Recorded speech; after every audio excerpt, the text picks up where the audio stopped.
Consulting Logistics, presented by Aborn Company. I'm your host, Tim Dooner.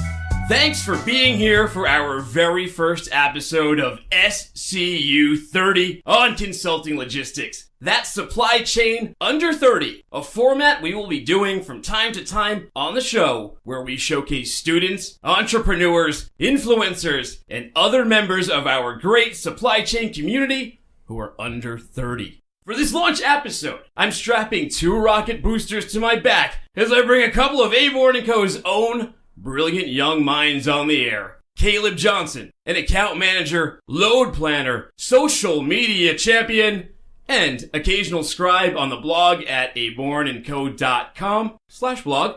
He'll be in here in a bit, but first, I've got company this week. After doing 2 mailbags in a row, I had to bring some life into the studio. My first guest, Nathan, am I going to screw this one up? Shnipes. There you go. Perfect, man. Thank you for coming in the studio. There's a funny story on why I was a little trepidatious. I mentioned Caleb had won the social media championship, and when we'd done a video, I was calling out to you, and I realized that I'd only ever seen like your name and email. Oh yeah, and it's the spelling is a little rough. The H throws everybody off. Shnipes. What is that? What's the nationality there? It's Lithuanian, actually. And I always want to put a C in there for some reason. Yeah, that's everybody does. Wow. So let's get to you for a second here. Your education, right? This is under 30, a lot of kids coming out of school. You are a graduate of Boston College. You are a graduate of BC. Go Eagles, right? There we go. I didn't go to BC. I went to Catholic Memorial for a while. We played against BC High. And I saw some interesting things on here, too. Some touchstones I had, because you have a great background here. For being so... How old are you? You're a 2014 graduate, right? Yep, 26. So you're 26, but in that time, you've not only graduated with a BA in philosophy... Yes. Of all things, at BC, but... You've worked for some real giants here, man. You've worked for Staples, Unilever, and AT&T. Yeah. Wow. I was very fortunate. But we are closer birds of a feather than you may think, because one other thing that I noticed, a note that I noticed about you, is that you did debate, man. I did do debate. See, I did my time in Lincoln Douglas in high school. And the story behind that is they kind of tricked me because they called it forensics. And I thought it was going to be like true crime.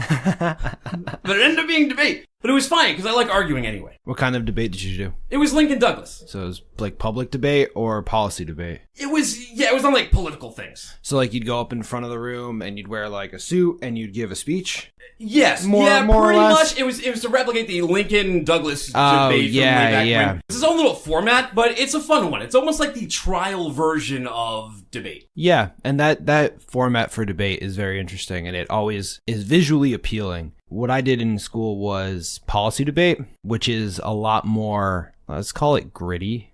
It's people talk fast. You do a lot of reading off of like research and articles, and it's like a point for point fight almost. It's very interesting, but it does not resemble the very beautiful 2 people standing. Here's my argument. Whoever is the better orator wins. It's a gentlemanly sport of debate. So even to this day, whenever people talk over each other and like trying to prove a point, it upsets me so much. I'm like, the judge would kick you the hell out of the room for doing that. Decorum! And this was a Catholic school, right?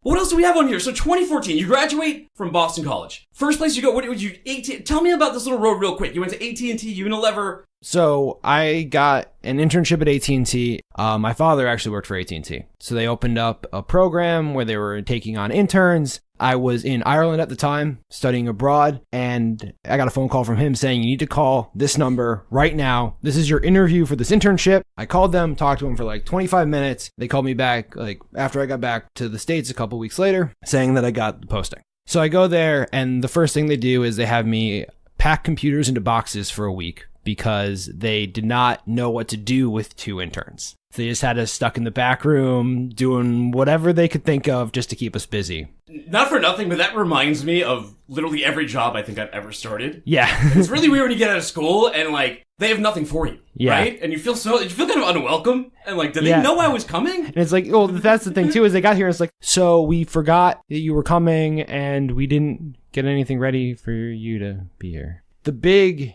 story that I usually tell from working there is I was there for 3 days at the time. I started on Monday. This was on Wednesday. And there was a meeting of executives. And as an executive intern, where they had nothing else for me to do, we just sat in on these big executive board meetings. So halfway through the board meeting, the president of the group, who was in Pennsylvania, was like, so this budget doesn't make any sense. You need to lay off 80 people. Wow, that is scary. And they had the severance package already ready. And by the time the week was over, 80 people were gone. Wow. And as an intern making $20 an hour doing nothing, I was like, this is unpleasant. Yeah. Actually, AT&T doesn't own any of those offices anymore either. I mean, 2009, I don't know what year this was, but like, for example, 2013. In 2009, when the recession happened and the banking crash and all that stuff, I was working at FedEx Trade Networks. And my first experience of that was a relatively big. It was 120 people. Yeah. Big for what I'd worked in before. And there was one day there where they called like 40 people into an office, handed them all manila envelopes. And it was like, I don't know, it was like a month or two pay, but the company cut back everyone's salaries at that time. It was just a very wild experience. The company ended up selling that sector to Frontier Communications within a year or two of that. But the cool thing for me is for a month, I worked at the same office as my dad. So I actually just rode into work with him for a month, which was a very unique experience. And I ended up meeting like all the people that he worked with. And so that was kind of cool. Just really just good to see like what my dad actually does. What does Unilever actually do? Because they're a gigantic company. They make a ton of stuff, but it's not the kind of thing where you see their name on the actual product. Just tell the audience if they're not familiar, what is Unilever? So if you're not familiar with what Unilever makes, you will be soon. As I was leaving, the big push was for marketing the brand Unilever as opposed to marketing the individual products. So you actually probably will have better knowledge of that as time moves forward. But things to know are Dove, Tresemme, Degree, Axe or Lynx. Like half the stuff in CVS. Hellman's Mayo and Knorr products, so Lipton teas and soups, Knorr sides, and those like prepackaged meals and stuff, as well as I think they have like 10 different brands of ice cream, which is like Ben & Jerry's, Good Humor, Magnum, Klondike. Wow, it sounds like they'd be a nightmare to boycott, you know? Actually, but the thing is, Unilever like is split really hard at the top, so Unilever North America doesn't really interact too much with like the rest of the Unilever groups. Only in terms of like really, really big, high level, like, all right, we're changing program, like what program we're going to use for our supply chain. Like then we're talking to Unilever North America or Unilever Europe. But I'm going to stop buying this. Like, what else are you going to buy? I don't know. Yeah. Was that with Unilever? I know like Nestle, a lot of times people get up in arms about them or Coke or something, but Unilever owns so many more products than some of these guys. Yeah, and it spans the entire like foods and personal care line. Like you use a Unilever product. You have a Unilever product in your home. Actually, one I forgot is Q-tips. Main brand Q-tips are a Unilever product. Wow. So you probably have a Unilever product in your home. Yeah. Most people do. It's really hard to kind of go shopping and not end up with something that they have. And for a lot of people, they always will. I know personally, like I'm never going to buy a different kind of mayo. Yeah. It's Hellman's mayo. That's really it. Wow. Have you tried like Trader Joe's mayo? I've tried a few other kinds, and it's not that they're bad, it's just that they're different.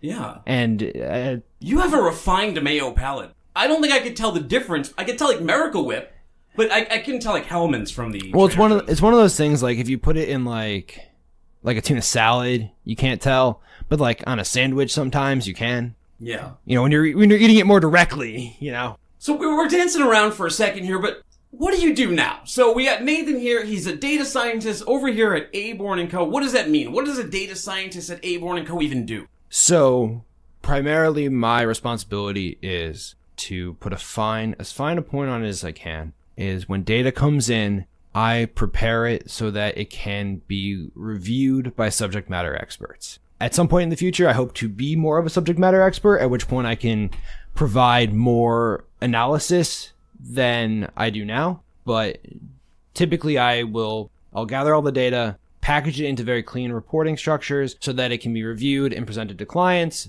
and they can derive business insights from it. Are you trying to imply here that BC's philosophy program didn't get you 100% prepared to look at data spreadsheets of freight numbers?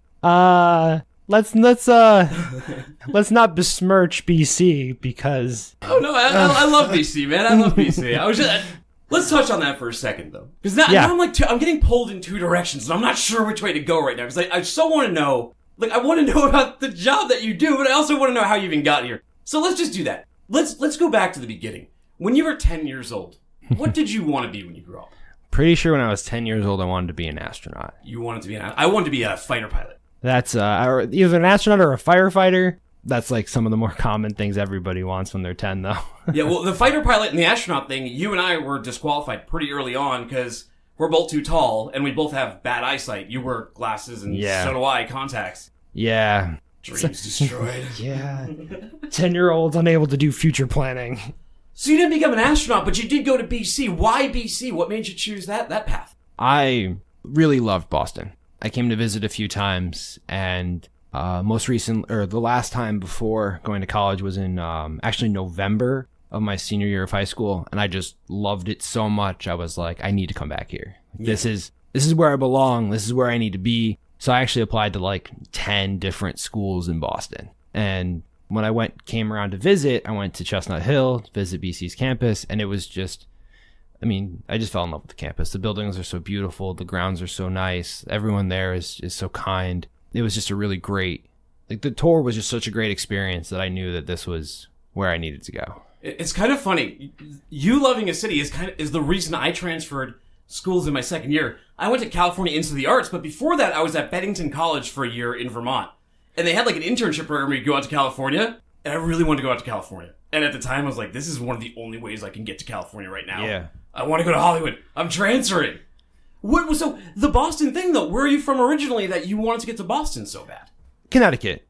So me coming to Boston as a senior was not a huge trip. It was a bus ride. It took 2.5 to 3 hours. But I had never really been to Boston that much. It's far enough away that unless you have a good reason, you don't really come. Yeah. I spent most of my time in terms of big cities going to New York.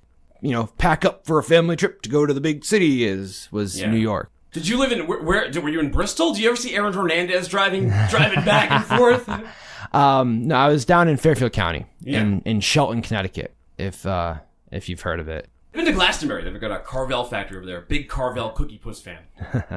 Nice. So you went to BC and philosophy. Why?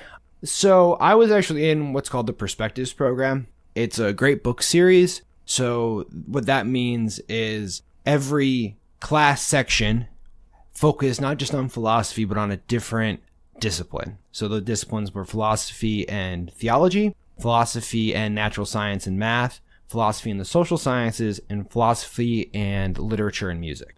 So we would start at the beginning with philosophical writings from Plato and the ancient Greeks all the way to present, talking about theology or math or science or art. And it was really just very fascinating. And I was lucky enough to have a truly excellent professor my first time in my first class section, because Perspectives 1 at Boston College is one of the most common classes taken. It's a double credit class that gives you a philosophy and a theology credit, which knocks out two of the more annoying requirements right away. Yeah. So because it's one of the most common, there's so many different sections, and the sections vary very widely in terms of difficulty and how much the professor really, I don't want to say how much the professor cares, because they all care, but how much the professor wants you to get out of the class. Yeah.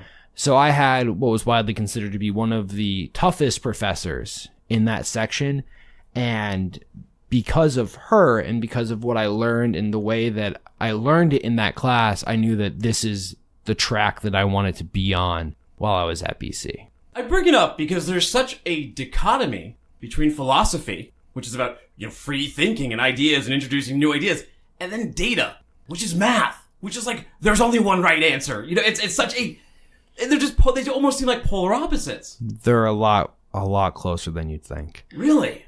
So actually, there's probably some philosophy to how data is applied, right? There is. So they're a lot closer in two ways, because you're actually wrong on both counts. in data, there isn't always one right answer. There's usually a number of right answers. One is probably more right. Well, I meant in math, man. I'm just trying to bring my point together.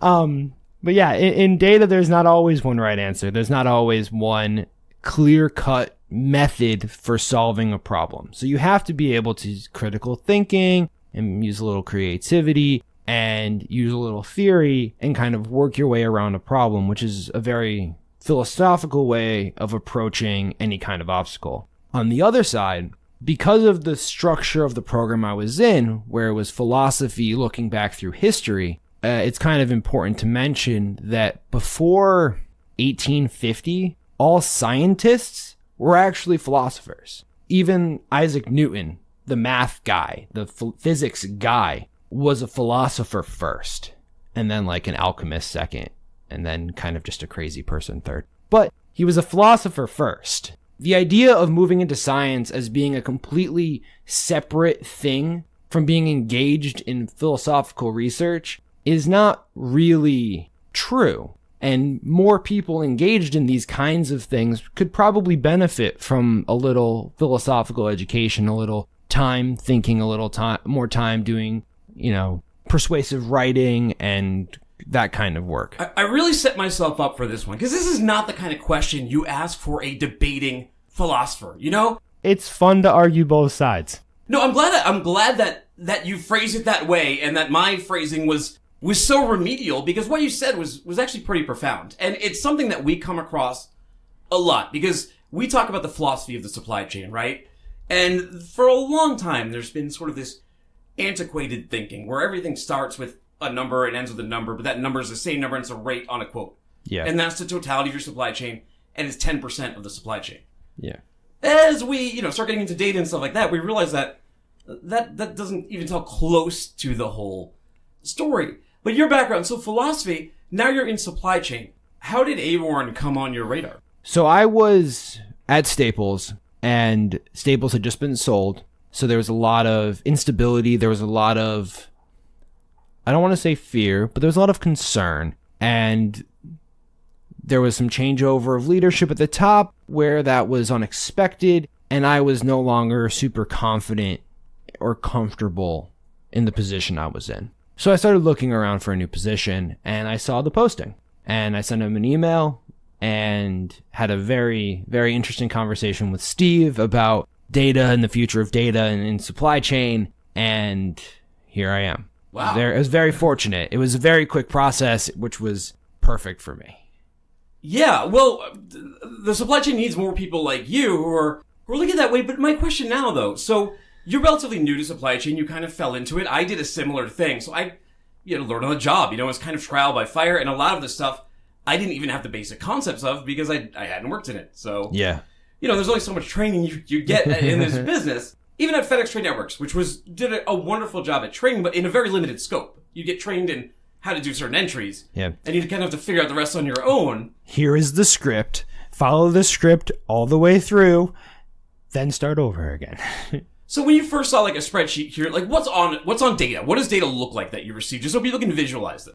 Most of the data that I deal with at this role is shipment level. So when you're looking at like a piece of freight, you can look at it in two different ways. You can look at it as an item level. So like here is box 1, box 2, box 3. Together, all those boxes make a truck, and the truck has this number and whatever. Most of the data that I deal with here is at a shipment level, which means I don't actually see what any of the items on it are. I see it started here, it went to here, it weighed this much, this is how much you paid, here are any accessorials you have on it, the mileage, the rate, and that kind of stuff.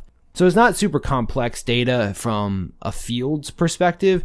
What's there is pretty clear. The complicated part with dealing with this data, it's usually incomplete. There's usually a lot of holes, both in a row perspective, but also in a column perspective. We regularly get data that doesn't have, for example, zip codes or cities. We get data that seems to be missing months. It'll be missing class information when we're trying to deal with an LTL shipment. It'll be missing weights. A lot of the challenges with data that we have here are less about data form and more about the fact that it's incomplete. Yeah. So you get to see data come in all different states of repair or disrepair, right? Yeah. What do most people's supply chain data look like right now? Most of the data that we get is serviceable. It has enough there that we can draw enough conclusions to come up with an idea of what's going on. It's not enough for us to be able to definitively say, this is what's happening, this is exactly what you do, this is exactly what you need to do.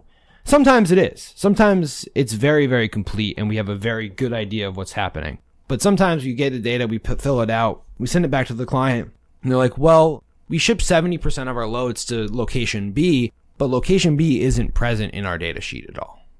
So that kind of a thing happens a lot. Is that where the science comes in? Because now you're having to do theories and hypotheses about how this data was originally pulled and what's the missing piece, right? You have to somehow figure out how these numbers add up, and that probably takes some testing. It takes a lot of trial and error, and it takes a lot of just time. One thing that you hear a lot in kind of the data science circles is data science is 80% data cleaning. If you're spending less than 80% of your time doing data cleaning, you've got a really good spot, or you're not data cleaning well enough. Yeah.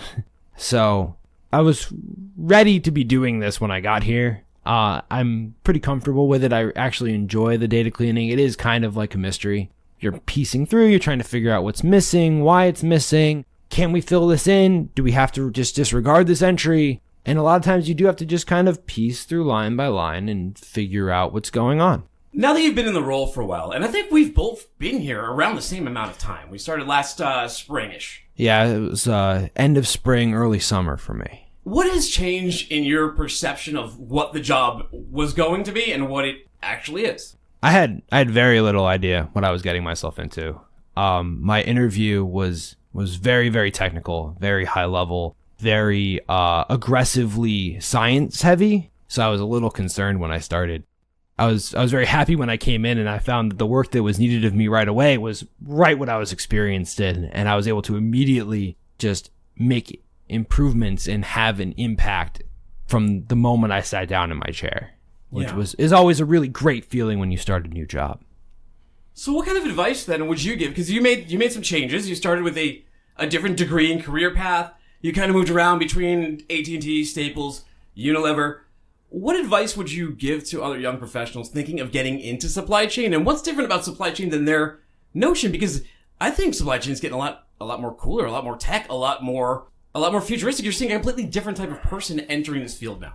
I think one thing that's important to remember is that you don't need a specific education to get into supply chain. I know a lot of people in supply chain who have very specific, very complex supply chain degrees, and I've seen people with education degrees and history degrees do just as well, if not better. So don't think that just because you don't have the supply chain management, black belt, Six Sigma, 17 certifications, that you can't do this. It might be harder. You might have more work to catch up on, but you can do this. Yeah. Some of us even graduated from art school with a with a degree in music technology. So don't think that you can't do this. If you want to get into supply chain, go out and try and go out on a limb and see if it really fits with what you're doing. I started with an order management job. I moved on to a planning role, and now I'm here in this freight space. So I've actually bounced around through 3 completely different sectors. And the one major constant that I found is that the people are just great. 3 different companies, 3 different sectors of supply chain, and not a single person that I wouldn't want to work with again. Wow. So that's awfully nice of you. That's touching. Unless there was present company excluded. We have another SCU under 30. He's internal. He joined also at the same time as us, Caleb. He's going to come in next. The work here never stops. Steve, he's probably going to go in there to grill you about some more spreadsheets, so I know that you have to run. We're going to bring Caleb in. You're all set. All right. Thank you. Thank you. Our next guest, Caleb, is at the door. Caleb Johnson, another SCU30, supply chain under 30. Caleb Johnson, he's a 2017 Harvard graduate where you played on the football team. You got a BA in economics. And it says here that you wrote and directed Siren of the Charles? Oh boy. I sure did. What is that? Oh, it's It's my artistic pinnacle is what it is. So it's this a beautiful musical that I decided to do with my spare time when I couldn't play football with my last year. The only catch is I don't know how to write music, so just rewrote all the words to the songs from Grease. But it was, instead of about, John Travolta falling in love, it was really about kids on the crew team getting eaten by sirens and one girl who thinks that she's a siren. So it has semi-cannibalism, auto-cannibalism, all the good stuff in it. Did I hear you say that this was a musical? Full time. Right. Yep. Can you sing us a part of a song? Oh, well, I was a director, producer, stage manager. Lights. Yeah. So I didn't do a lot of singing. And we try not to record too much of what happened there. Yeah. Yeah. All right. I will not put it on record. Plus, I don't want to break any copyrights or something, You'll sue Consulting Logistics for putting Siren of the Charles. Now, Charles would be the Charles River, right? Yeah, that's right. The one that we all know about in Boston here. Yeah.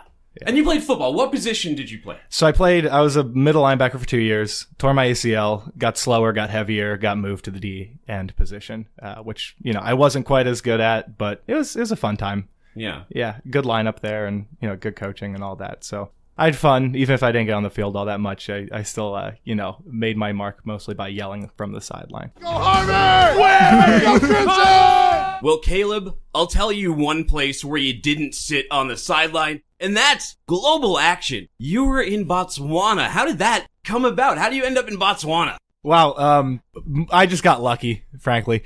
So I'd spent some time in South Africa the year before, and an opportunity arose where I could do something in education at a really good school that happened to be in Botswana, and I kind of jumped at the opportunity and had a really good time. Met a lot of really, really interesting and successful kids, and they're still successful today. They're all crushing it. We're all still in touch, and it was super fun. Some of our listeners who haven't been to Botswana, they may have some perceptions about it. What were your perceptions of Botswana before you got there, and how did that change? I did not know a whole lot about bots. I imagine most people don't. But, all that really changed is you just kind of see the humanity of the place and the people living there. And, it's fun. I had a really, really good time and met a lot of wonderful people, like I said. So it's not just, a bunch of people kicking around dirt all day. It's people like making and doing and creating things. I think you were telling me earlier, before we were on the air, that it's quite a bit more modern over there, isn't it? Modern than you were even expecting. Yeah, that's not to say that there's no issues. There's poverty everywhere, and Africa's definitely not an exception to that. But yeah, there was all kinds of action and things going on, tall buildings, They had a yacht club, which is hilarious because it's a landlocked nation and the dam was mostly drying up. But, there's things going on. There's art, there's all kinds of creative spheres as well. Wow. So then you get back to that program. Here you are now. You're an account manager at Aborn Co. The dream. The dream. Well, what does that entail? What is an account manager at Aborn Co? Yeah, so the way I like to describe it and think of it for myself, I'm the first line of defense for pretty much everything in this company. So I'm outward facing. I'm dealing with all of our clients. I have my own set of clients. And if they have any issues, if they have any projects they want going on, I'm the first person to deal with that. If I can deal with it, I can. If it needs to be brought up a level, I know who to bring it to, and then we'll work together on it because I really know the IDs of all the people we're working with. Is this something like a space you've worked in before? Is this your first quote-unquote real job outside of school? So I'd say, yeah, this is my first real job. I had a bunch of small education jobs before this, so I worked a startup doing VR education. I worked on a small project with Google doing some augmented reality education. I worked as a special ed paraprofessional at State College, High School, Pennsylvania. Wow. That was a good time. But this is my first real job. This is my first office job, sitting at a desk and going day to day after a summer. Eagles or Steelers? Oh, this is a sweet day to say this, actually. I'm a Miami Dolphins fan. Oh, wow. So, yeah, sorry, New Englanders. Their colors are so nice. My mom got me a beanbag chair when I was in first grade, and now I'm in too deep. I mean, this episode is so fresh that if you're listening to this today, we're referencing what just happened yesterday. That was the amazing run back by Kenny Stills. He managed to fake Gronk out of his arm brace over there, and it was beautiful. I missed it live, but even just watching the highlight, at 8 o'clock on NBC, it was pretty sweet for me. Well, I get this wouldn't have worked out any other way than you being a Dolphins fan, because if you're an Eagles fan, that didn't end up well yesterday either. Oh, I do cheer for the Eagles as well. New England hates me right now. My grandma's a a Birds fan. So I gotta, whatever makes mom happy makes me happy. So. And then if you're a Steelers fan, you got Boswell just slipping on that final kick and another heartbreaker. Another heartbreaker, another terrible one. But, all fun games yesterday. Yeah. So for a different podcast, though. No, I know that, but so I'm trying to get back to something here. I'm trying to segue into 10-year-old Caleb. So 10-year-old Caleb is sitting here in Pennsylvania, right? Rooting for, who would this have been at the time? Like Chad Pennington, Jay Fiedler? It was Jay Fiedler, and then there were a couple of years where we had like Cleo Lemon and all those cats. And then David Gerard slipping by his pool. Yeah. We had all that going on. But yeah, 10 years, I mean, more than anything, I'd say I was a Ricky Williams fan. So what did you want to be when you grew up then at this time when you're 10 years old? I wanted to be a dreadless Ricky Williams, but those dreams changed quickly. My sixth grade teacher, Mr. Wassam, he told us, hey, you can't be a professional athlete. No one's ever been a professional athlete from here. So give it up. And, we all proceeded to give it up. I decided that I wanted to write down on my card that I wanted to be a real estate agent in Chicago. I'd never been to Chicago. I did not know anything about real estate. We'd recently sold the house, and I saw, our real estate agent had a pretty sweet looking suit on. I figured that'd be nice. Little did I know, one of my favorite things about my job now is I get to wear jeans to work every day. Yeah, well, not knowing about something is often, in my opinion, a great reason to dive into it so you can learn. Absolutely. And, that's the fun of things. Just keep on discovering. Yeah, and we do that here, too. You have helped me out quite a bit over the past few months. We've worked together a lot on the marketing side, because I've been giving you articles to write, and of course, you've won the social media title. Ooh, but yeah, being proud of that. Being new to the business here, what have some of these articles taught you? Because I imagine at Harvard, right, you went for economics. Mm-hmm. Yeah. Did that prepare you for this role, or is this is kind of the kind of thing that once you get into it, you have to learn it that way, you have to learn on the job? I think it definitely, how do I want to put this? I understand the frameworks of what we're doing now. I just definitely did not understand any of the minutia, nothing from the weeds perspective. You get a pretty good idea of supply and demand and incentives and what drives people to do things and why things would move from one place to another with an ec degree. But, all the systems in it, all the stuff that I'm writing about and learning about on the day-to-day, you do not learn about. So I'm learning every day, and, I feel good about it. I'm still learning. It feels fun. Yeah, so you graduate from Harvard, right? 2017 graduate with this BA in economics. You have the opportunity to be a real estate agent in Chicago. Presumably. Or probably the whole world's really open to. That's a great degree to have, very prestigious school. How do you end up in supply chain? How did you find Aborn Company? What was your plan when they handed you that diploma? Well, I didn't have much of a plan. So I guess if we're saying all doors are open, that means, you don't know where you really have to go. So you just kind of open all the doors, see what's in them. And I happened to apply for this job on either LinkedIn or, Glassdoor or some very common website. Came in, loved the interview, liked the team here, and, took a job. Wow. Yeah, not too romantic, but it was a job, and it was something that I found interesting. I really like this one board game that has to do with logistics a little bit, Ticket to Ride. So I thought maybe this would be kind of like Ticket to Ride. It's different, but it's good in a different way. I have not played Ticket to Ride. Oh my goodness. I brought it into the office a couple months ago. We can play it sometime. All right, maybe on a holiday episode we'll even play that on the air or something. We'll do that. We'll invite a bunch of under 30-year-olds on here and we'll dive into it. That's a dream. I would love that. Is it like life or is it like Monopoly? Risk? How does it? It's like, so you have to like connect trains from one city to another using finite resources and like trying to get the most points. It's easy to explain if you have a board in front of you. If not, you just try to score points by building big trains. That sounds like the kind of game like a smart kid from Harvard would play. Yeah, I definitely played it with a couple of them. You were telling me, because you're not from Massachusetts, and you were telling me something last time we were speaking about the difference between the sort of culture shock of moving to Massachusetts. Tell me a little bit about that. Man, so I don't think I told you about this last time, but for some reason it's popping in my head now. People are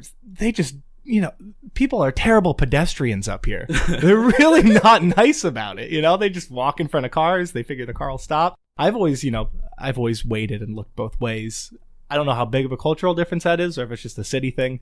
I don't know, but that's one thing. People talk faster here. People think faster. People are, people say that they're mean up here. I don't think people are mean. I think they're just honest, which is nice. Well, I was going to say, we may be crazy pedestrians, but to enhance that, we double down and get even more sociopathic when you put us behind the wheel. Yeah, that was a nice surprise as well. Yeah, better than I think Connecticut's worse when it comes to driving, personally. Yeah.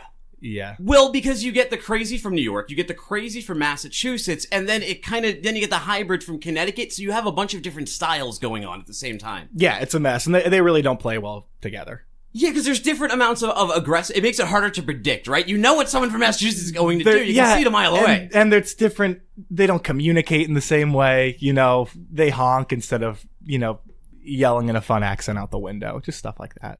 In this theme of perceptions, this is a pretty nascent career for you, right? This is like your first 6 months. You've just completed about 6 months in the industry over here. Wow. Your perceptions day one between now. What's changed? What have you learned in this role?